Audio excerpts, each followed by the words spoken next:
Hi viewers, welcome to AS Media. మన దేశంలో డబ్బంతా సినీ తారలు రాజకీయ నాయకుల వద్దే ఉంటుంది. ఇది ఎవరు కాదనలేని నిజం. అయితే చాలా మంది తారల వద్ద వందల కోట్ల ఆస్తులున్నాయి. ముఖ్యంగా హీరోల వద్ద డబ్బులు చాలా ఎక్కువగా ఉన్నాయని చెప్పాలి.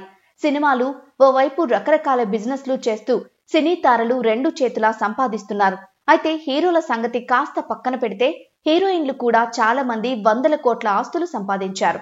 మన ఇండియాలో రిచెస్ట్ హీరోయిన్ గా ఐశ్వర్య రాయ్ ఉంది. ఆమెకు దాదాపు 800 కోట్ల రూపాయల ఆస్తులున్నాయి.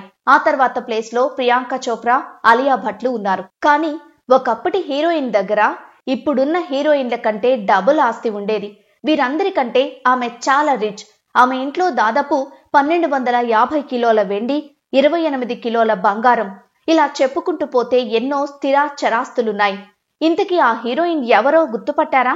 ఆమె మరెవరో కాదు, సౌత్ ఇండస్ట్రీలో తన అందం, అభినయంతో పాటు రాజకీయాల్లో కూడా రాణించి తమిళనాడులో ఎంతో మంది పేద ప్రజలతో అమ్మ అని పిలిపించుకున్న అందాల నటి జయలలిత.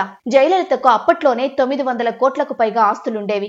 ఆమె ఇంట్లో 10,000 పట్టుచీరలు, 1250 కిలోల వెండి, 28 కిలోల బంగారం, 91 గడియారాలు, 750 రకాల చెప్పులు, 8 లగ్జరీ కార్లు.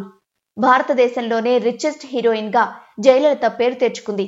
జయలలిత లక్షల రెమ్యునరేషన్ తీసుకున్న సమయంలోనే అన్ని కోట్లు సంపాదించింది. అయితే ఆ తర్వాత ఆమె అనారోగ్యం పాలై ఆసుపత్రిలో చికిత్స పొందుతూ మరణించిన విషయం మనకు తెలిసిందే. ఇలాంటి మరిన్ని ఇంట్రెస్టింగ్ వీడియోల కోసం ప్లీజ్ సబ్స్క్రైబ్ AS Media.